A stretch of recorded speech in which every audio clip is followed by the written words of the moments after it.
សួស្តីឥឡូវយើងជួបគ្នាម្ដងទៀតនៅក្នុងមេរៀន Define in Deep Tutorial នៅក្នុងវីដេអូនេះយើងចូលមក Define tool ចុងក្រោយគឺ Terrain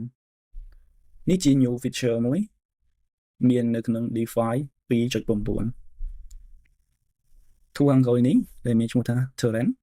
យើង click ទៅលើហ្នឹងយើងនឹងឃើញមាន option 2 option ទី1គឺ Terrain option ទី2គឺ City Generator ក៏ប៉ុន្តែ City Generator គឺទាមទារ Pro version អញ្ចឹងនៅពេលដែលយើង click នៅលើ City ហ្នឹងមកគឺគេប្រាប់យើងឲ្យ upgrade ទៅ Pro version ទើបយើងអាចប្រើកើតយើងអាច generate ពី Google Map ឬក៏ import file HAP ជាក់ឡើងវិញយើងត្រូវការ Pro account ដើម្បីអាចប្រើ City Generator កើតចឹងនៅក្នុងវីដេអូនេះអ្វីដែលយើងអាចធ្វើបានគឺ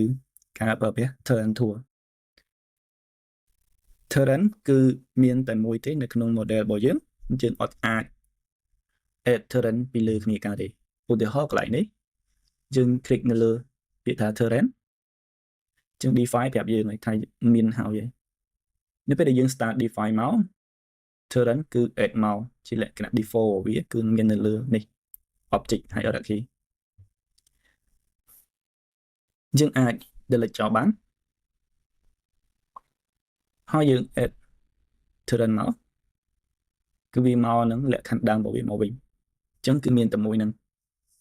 អ្វីដែលយើងអាចធ្វើបាននៅពេលលើវាគឺនៅក្នុង inspector ដើម្បី customize tool របស់វានៅក្នុងលក្ខខណ្ឌនេះអ្វីដែលយើងមើលនៅក្នុងហ្នឹងគឺតើតើជាមួយនឹង scrub tool ដែលជា tool មួយយើងអាចនឹងប្រើច្រើនលក្ខខណ្ឌពីខាងក្រោយនេះខ្ញុំគិតថាវាជា advanced tool មួយអ្វីដែលយើងនឹងឃើញក្នុងវីដេអូនេះគឺខ្ញុំនឹង guide យើងបន្តិចនៅក្នុង tool ពីរហ្នឹងហើយបើយើងចង់ master នៅលើវាឆែកបន្ថែមលើហ្នឹងទៀតវាជា idea option ពីរនេះយើងប្រហែលជាមិនសូវជាប្រើបានទេនៅក្នុងការ render របស់យើងបើសិនជាយើង focus ជាមួយនឹង landscape ខ្លាំង tool ពីរនេះអាចនឹងមានប្រយោជន៍សម្រាប់យើងអូខេយើងមើលនៅក្នុង scrub tool អញ្ចឹង tool នេះយើងអាច start ជាមួយនឹងការប្រើប្រាស់ high map មុននៅក្នុងនេះ define ប្រើពាក្យថា high map នេះគឺសំដៅទៅលើ map មួយ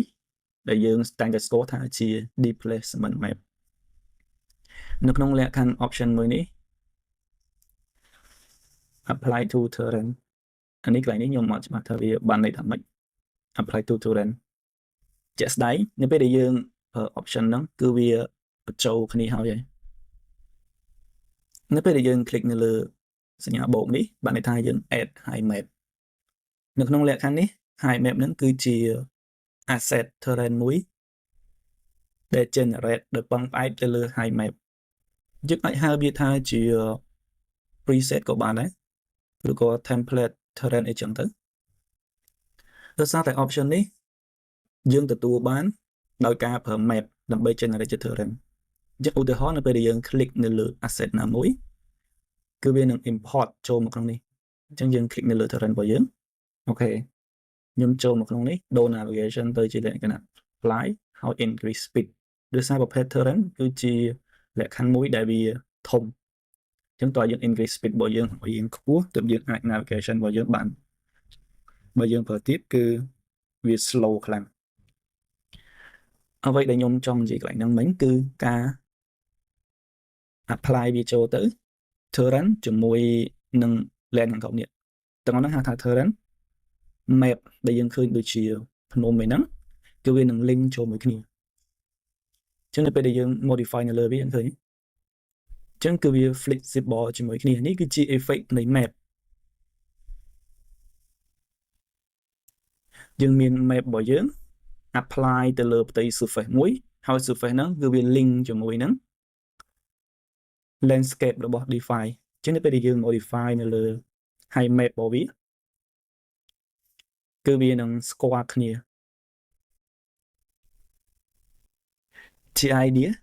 ជាមួយនឹងលក្ខខណ្ឌ default របស់វាហ្នឹងគឺខ្ញុំគិតថាយើងនឹងប្រើវាច្រើនបើអត់ចាំបាច់ធ្វើការ modify ទៅលើវាច្រើនឡើងទេ ចឹងនៅពេលដែលយើង import វាចូលមកយើងនឹងឃើញ connection មួយវាគឺ link ចូលគ្នា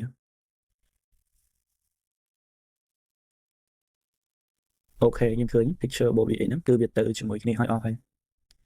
អ្វីដែលយើងធ្វើនៅលើនេះយើងអាច customize ជាមួយនឹង function មួយចំនួន tool មួយចំនួន location របស់វាយើងអង្គរចំ option location នេះវាអាចនឹងមានប្រយោជន៍នៅពេលដែលយើងចាប់ scene របស់យើងព្រោះ terrain នេះវាធំវានៅឆ្ងាយពី scene របស់យើងចឹងអ្វីដែលយើងគួរកែគឺតើតើជាមួយនឹង size របស់វាយើងអាច customize size របស់វាបានដើម្បីឲ្យ fit ជាមួយនឹង scene របស់យើងចឹងយើងមិនបាច់បារម្ភអីតើតើមួយ texture របស់វាទេឃើញគឺវា link ទៅជាមួយគ្នា direct ហើយយើងអាច pen នៅពីលើ script របស់យើង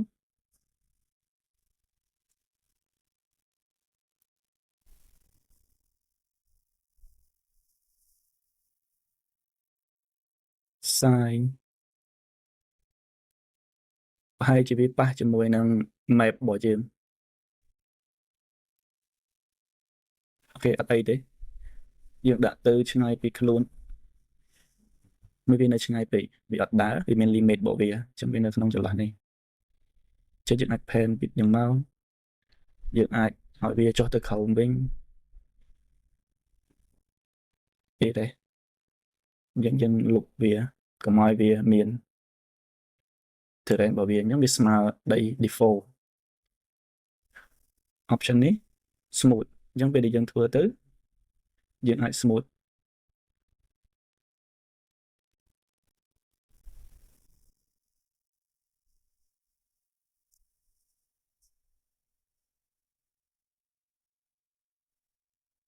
យើងអាច flatten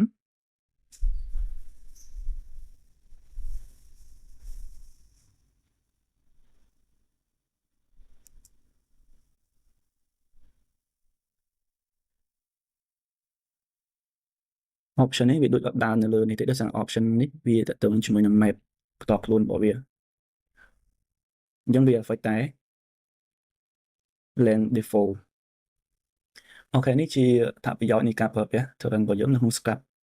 យើងមាន brush size របស់យើងនេះ brush texture របស់យើងនេះយើងអាច customize នៅលើវាបានអញ្ចឹង tool ទាំងអស់នេះនៅខាងមុខនេះគឺយើងនឹងប្រើច្រើននៅក្នុងការងាររបស់យើង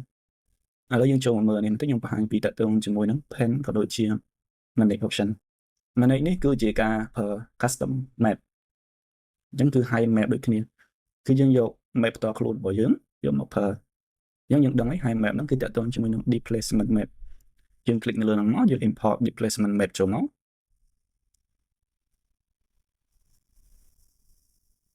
អញ្ចឹងគឺវាធ្វើនៅក្នុងលក្ខខណ្ឌបែបនេះអញ្ចឹងយើង modify នៅពីលើវា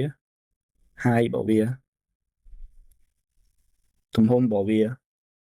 position អញ្ចឹងលក្ខខណ្ឌកន្លែងនេះយើងអាច remove option នេះចោលវិញសិនអូខេពេល apply ទៅ terrain គឺវា fit ចូលជាមួយនឹង scrap tool នេះឥឡូវយើង delete ចោលវិញ add terrain ថ្មីចូលមកក្នុង manage នេះយើង click import map យើងទៅ default សិនយើង click import មកអញ្ចឹងគឺបែបនេះធំអញ្ចឹងដើម្បីឲ្យវាតូចជាងហ្នឹងយើង resize វាអញ្ចឹង 4000 បើយើងដាក់វាទៅ 1000យើង add ចាស់អញ្ចឹងគឺវាតូចជាងមុន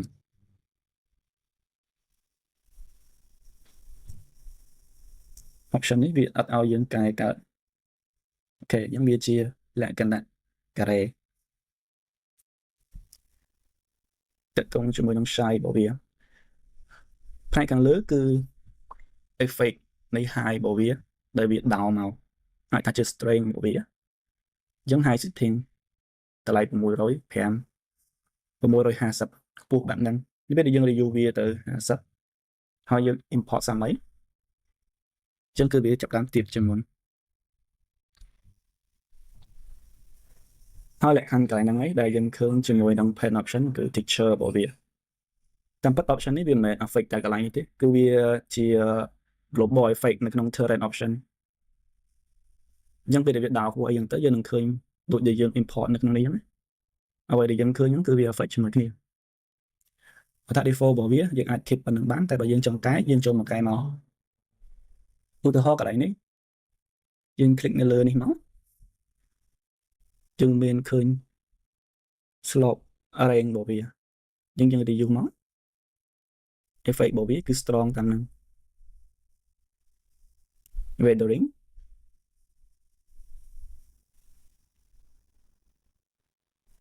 ចឹងពេលខ្លះការងាររបស់យើងពេលយើងចង់ធ្វើនៅលើវាយើងមើល effect របស់វាអត់ឃើញយើងអាច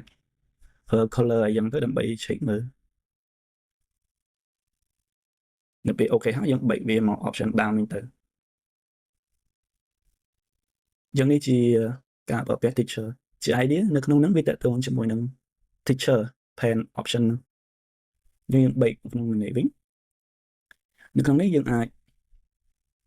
customize របស់វាបានគឺកម្ពស់របស់វា import